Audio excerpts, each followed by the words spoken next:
Digital recording studio Kusheshwar बाजार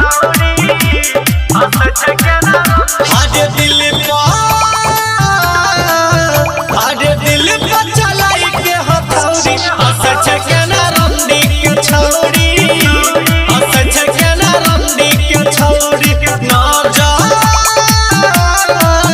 हरे नजर मिले छे कहीं औरी रंडी के छौड़ी रंडी के छौड़ी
डिजिटल रिकॉर्डिंग स्टूडियो कुशेश्वर बाजार।